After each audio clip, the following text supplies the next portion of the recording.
Avengers academy के last episode के अंदर हमने देखा कि किस तरीके से जब सारे के सारे एवेंजर जो हैं जब वो अपनी अपनी कहानियां सुना रहे होते हैं, जैसे कि हमने स्ट्राइकर की कहानी देखी, हमने फिनिश की कहानी देखी, तो हमें उनकी बहुत ज़्यादा अलग अलग बातें पता चल रही होती हैं कि हमें उनके बारे में पता चल रहा है कि वो बचपन में किस तरीके से थे, वो किस किस फैमिली बैकग्राउंड से आए हैं और कौन कौन जो है वो बहुत ज़्यादा ईविल सोच रखता है।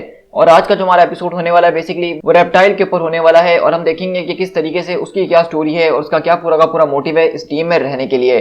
तो अब आगे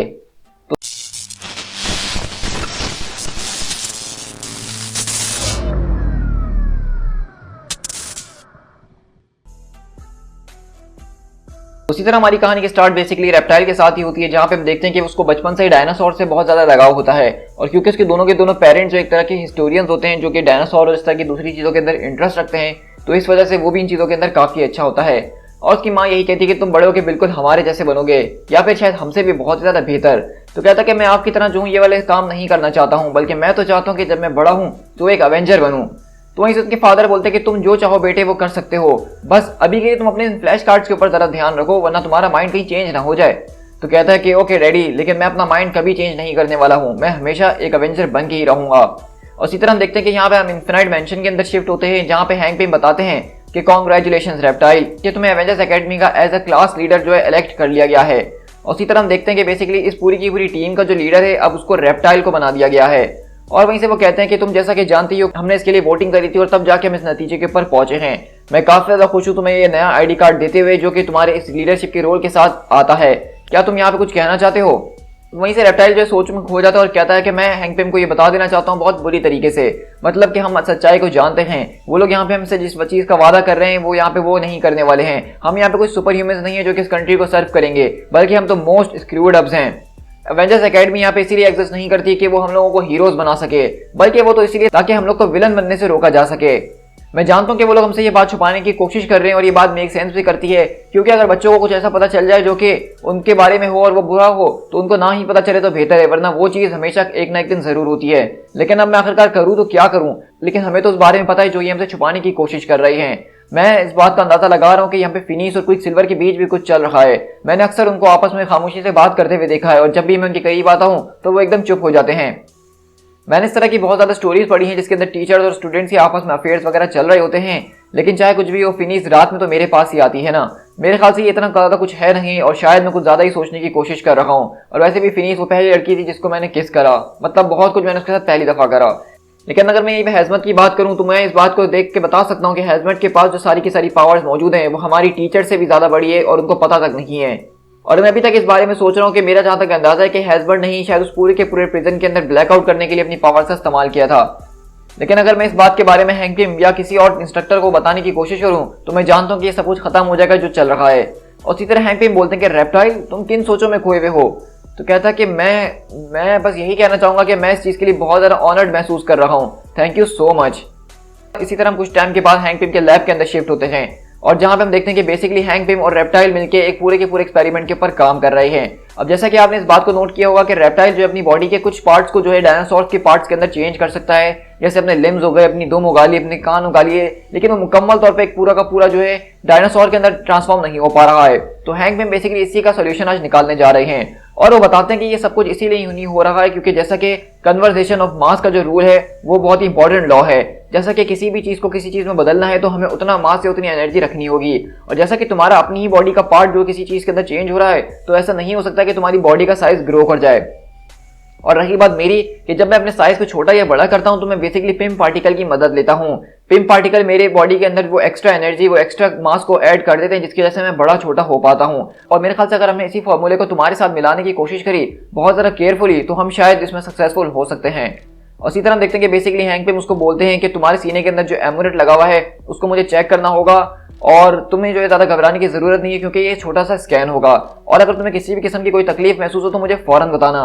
और इसी तरह हम देखते हैं कि वहाँ पे वो अपनी शर्ट उतारता है और डॉक्टर हैंक पिम उसके पूरे के पूरे एमुलेट का जो स्कैन कर रहे होते हैं जिसके जरिए वो अपने आप को ट्रांसफॉर्म करता है।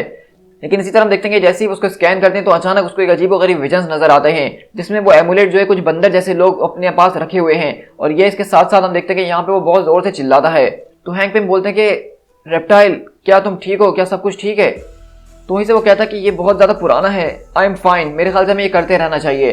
तो वहीं से वो कहते हैं कि आई एम अफ्रेड कि मैं इससे ज़्यादा डायग्नोसिस नहीं कर सकता हूँ तुम्हारा, क्योंकि ये एक सिंपल सा टेस्ट और इसके अंदर ही तुम्हारी इतनी चीखें निकल गई। मैं इस बात का अंदाजा लगा रहा हूँ कि तुम्हारी इस पूरे की पूरे एमुलेट के अंदर सिर्फ साइंस नहीं बल्कि मैजिक भी शामिल है। तो इसलिए जब तक मैं यहाँ पे एक सॉर्सरर को ना बुला लूँ जैसे ना डॉक्टर वुड हो या डॉक्टर स्ट्रेंज, तो हम इसको आगे प्रोसीड नहीं करेंगे। लेकिन वहीं से हैंक पिम बोलते हैं कि मैं ये सारी की सारी बातें सोच ही रहा था और इस मास ऑफ कन्वर्जन वाले लॉ को ध्यान में रखते हुए मैं इस बात का अंदाजा लगा सकता हूँ कि तुम एक छोटे डायनासोर के अंदर तो बदल ही सकते हो, जिस तरह से वेलोसिरैप्टर हो उसके अंदर तो तुम बदल ही सकते हो। आई थिंक तुम सबकॉन्शियसली ये करना नहीं चाहते हो क्योंकि तुम इससे डरते हो। तुम्हें ऐसा लगता है कि तुम अगर अपनी रेप्टाइल वाली साइड को मुकम्मल तौर पे अपने ऊपर ले आओगे तो शायद तुम अपने ऊपर से कंट्रोल खो दोगे। और मैं इस बात को जानता हूँ कि ये बहुत ही अच्छी बात है और तुमने वैसे भी ऑसबॉर्न के हवाले से बहुत ज़्यादा टॉर्चर सहा है। मैं टाइगरा को तुम्हारे पास जरूर भेजूंगा ताकि वो तुमसे काउंसलिंग सेशन कर सके और तुम्हारे अंदर जो भी डर है उनको निकाल सके। और टाइगरा ने मुझे बताया था कि किस तरीके से तुम उसके काउंसलिंग सेशन को अवॉइड करने की कोशिश कर रही हो। तो कहता है कि डॉक्टर पिम मैं उनको अवॉइड नहीं कर रहा हूँ, बस मैं अभी के लिए ये सब बातें नहीं करना चाहता हूँ। मैं समझता हूँ कि जो हुआ वो हो गया, हमें उसको आगे भुला देना चाहिए। तो हैंक पिम बोलते हैं कि तुम्हारी बात में दम तो है, मैं भी कुछ ऐसा ही सोचा करता था, लेकिन उसके बाद मैंने अपनी वाइफ को खो दिया, अपने दोस्तों को खो दिया और अपने माइंड को भी खो दिया। देखो मैं तुमसे ये नहीं कह रहा हूँ कि तुम मुझसे बात करो रेप्टाइल, लेकिन तुम्हें किसी ना किसी से तो बात करनी ही चाहिए ना। उसी तरह उसी रात हम शिफ्ट होते हैं बेसिकली रेप्टाइल और फिनीस के पास, जो कि अपने कमरे के अंदर गुलू गुलू कर रहे होते हैं। और वहीं से वो पूछती है क्या मुझे अब यहाँ से जाना चाहिए, जो कोस्टर जो है कुछ देर में सिक्योरिटी वीव के लिए आने वाली 15 मिनट के अंदर। तो रेप्टाइल बोलता है कि 1 मिनट, मुझे ख्याल से हमें यहाँ पे कुछ बात करने की जरूरत है। तो वहीं से कहती है कि तुम्हें मुझसे क्या बात करनी है। तो वो बोलता है कि वेल आई मीन कि तुम मेरी गर्लफ्रेंड हो ना, तो मुझे तुमसे ही बात करनी पड़ेगी और मैं किससे बात करूंगा। तो फिनीस बोलती है कि गर्लफ्रेंड, आखिरकार तुमसे ये किसने कह दिया कि मैं तुम्हारी गर्लफ्रेंड हूँ। तो वो बोलता है कि वेट, आखिरकार तुम्हारे और क्विकसिल्वर के बीच में क्या चल रहा है। तो वो कहती है कि वो मेरा टीचर है और वो मुझे सिखा रहा है। मेरे ख्याल से अब हमें ये और ज्यादा नहीं करना चाहिए, ऑब्वियसली तुम इस चीज को हैंडल नहीं कर सकते हो और गुड नाइट। और इसी तरह हम देखते हैं कि फिनीस बेसिकली रेप्टाइल का यहाँ पे काट के चले जाती है। अब इसी तरह हम लोग इन्फिनाइट मैंशन के प्रेस कॉन्फ्रेंस रूम के अंदर शिफ्ट होते हैं, जहां पे हम देख रहे हैं कि जैसा कि अब हैंक पिम ने अपने बच्चों को तो इंट्रोड्यूस करवा ही दिया है, इसके साथ साथ यहाँ पे अलग अलग लोगों के इंटरव्यूज के लिए लोग आ गए हैं इन बच्चों के से, और एक तरह के सेलिब्रिटीज तो बनी चुके हैं।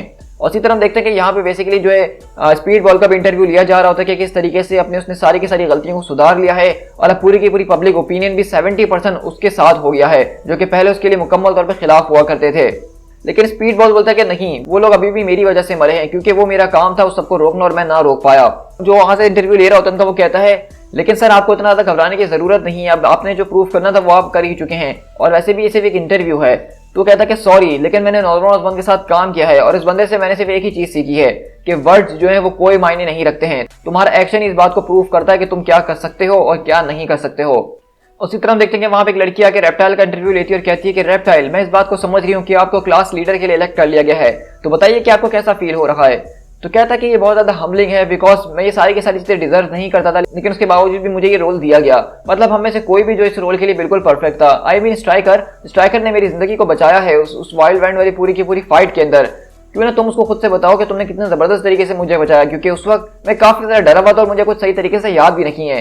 और स्ट्राइकर बोलता है अरे अगर ऐसी बात है तो आई मीन मैं उसके अलावा और करता भी क्या, ये मेरा बर्डी है यार, और हम लोग तो वैसे भी एवेंजर्स ऑफ टुमारो हैं, क्या मैंने ठीक कहा। तो मैं तुम लोग को बताता हूँ कि वाइल्ड वाइंड बेसिकली इस पूरे के पूरे बच्चे के गर्दन के ऊपर मतलब ब्लेड रखा हुआ था, उसको काटने ही वाला था। और एक लम्हे के अंदर मुझे ऐसा महसूस हुआ कि सिर्फ वो मैं ही हूँ जो कि वहां तक पहुंच के उसको बचा सकता है, और मैंने बिल्कुल ऐसा ही करा। इसी तरह हम अगले दिन देखते हैं कि यहाँ पे बेसिकली हैजमट और मेटल दोनों किसी बात पर झगड़ रहे होते हैं। तो इतनी देर में हम देखते हैं कि यहाँ पे रेप्टाइल आता है और बोलता है कि हे आखिरकार तुम दोनों एक दूसरे से इस तरह लड़ते क्यों रहते हो, क्या तुम लोग उस चीज को नहीं देख सकते हो जो कि ठीक तुम्हारी नजरों के सामने है कि तुम दोनों एक दूसरे को बिलोंग करते हो।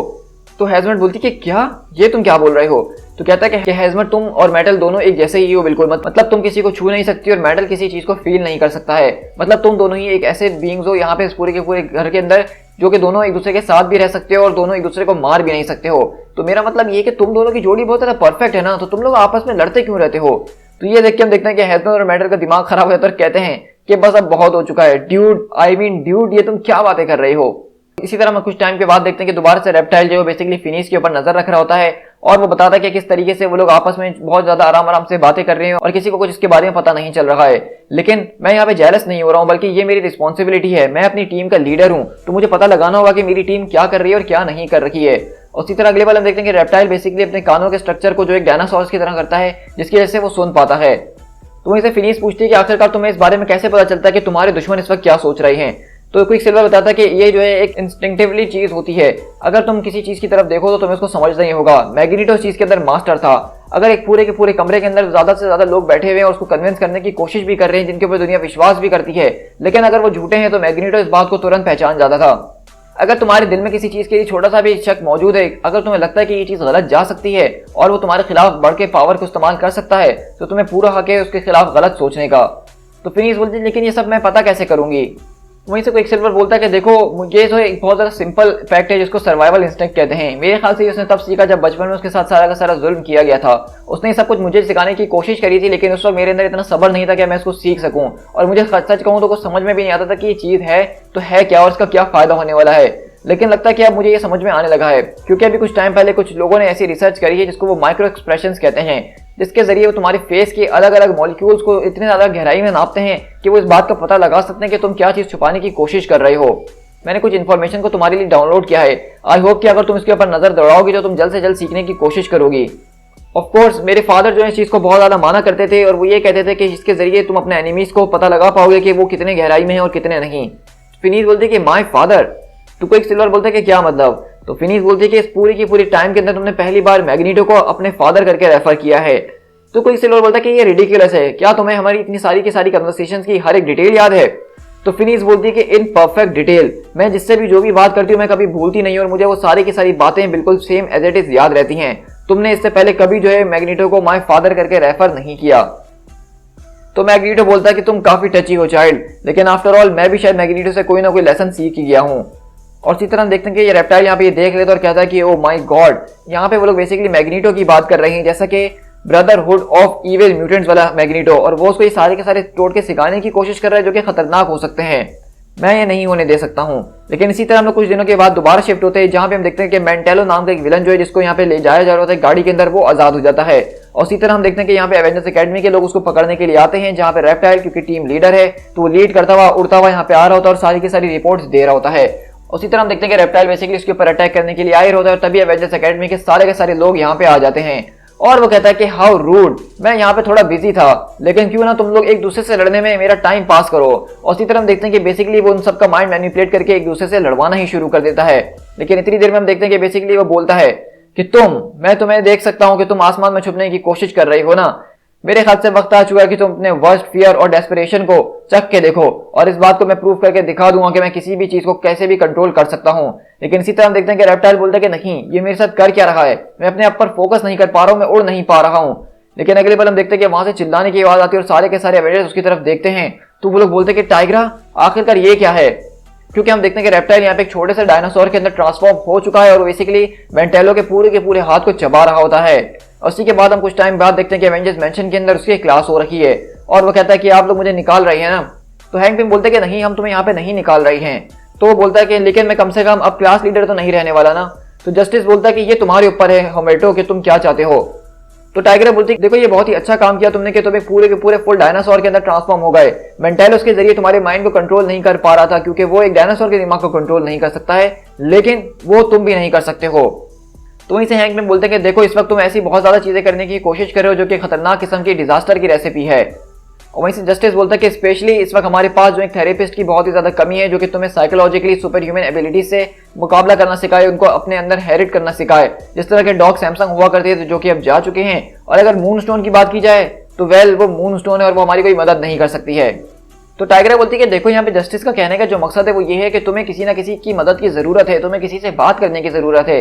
तो क्या तुम्हें लगता है कि तुम वो हमसे कर सकते हो। लेकिन हम देखते हैं कि रेप्टाइल वहां पे कोई जवाब नहीं देता है।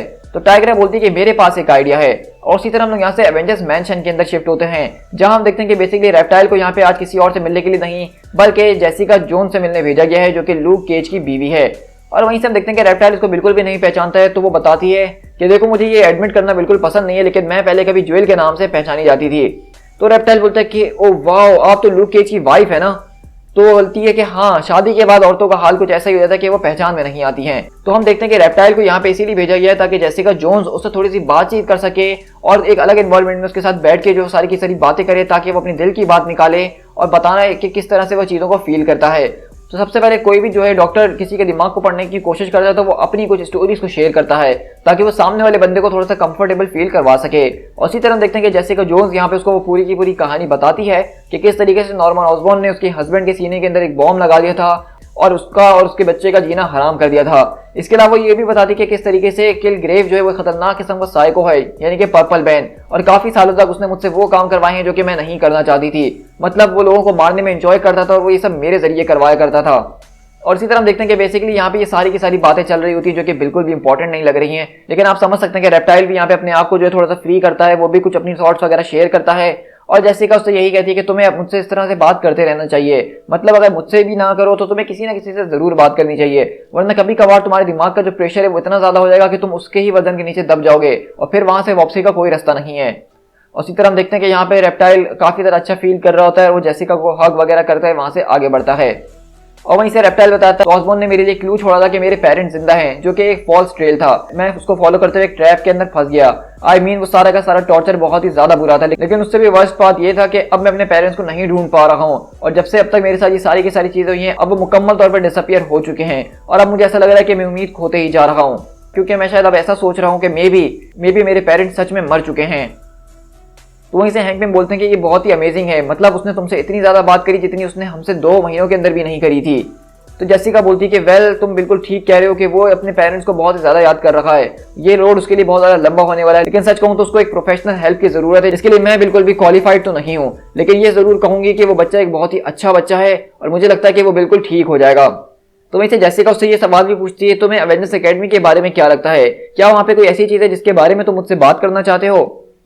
तो रेप्टाइल बोलता है कि नहीं, मेरे ख्याल से वहां पे अभी ऐसा कुछ भी नहीं है, बल्कि मेरे लिए तो वो एक ख्वाब है जो कि बिल्कुल सच हो चुका है।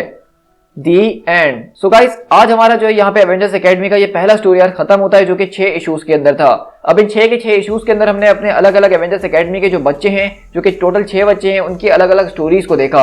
अब आप लोग मुझे ये बताइएगा कि आपको सबसे जबरदस्त स्टोरी किसकी लगी। मेरे हिसाब से जो सबसे इंटरेस्टिंग कैरेक्टर है इस पूरी की पूरी टीम का वो फिनिश और स्ट्राइकर का कैरेक्टर है, जो कि दिखने में बिल्कुल अलग है और अंदर से बिल्कुल अलग है। और ये वो 2 इकलौते कैरेक्टर है जिनके ऊपर नॉर्मन ऑसबॉर्न ने टॉर्चर भी नहीं करा था और वो ये सारी की सारी चीजें एंजॉय भी कर रहे थे। तो अगर देखा जाए तो ये चीज उनको कहीं ना कहीं थोड़ा बहुत ईविल तो बना ही देती है।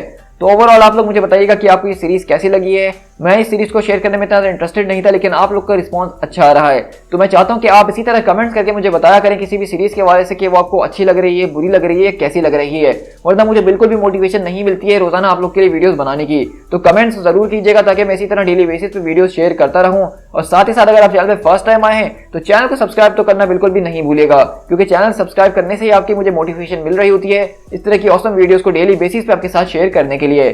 सो guys this is Pete Tiger, मिलते हैं अपने किसी और वीडियो के साथ। Till then thank you so much.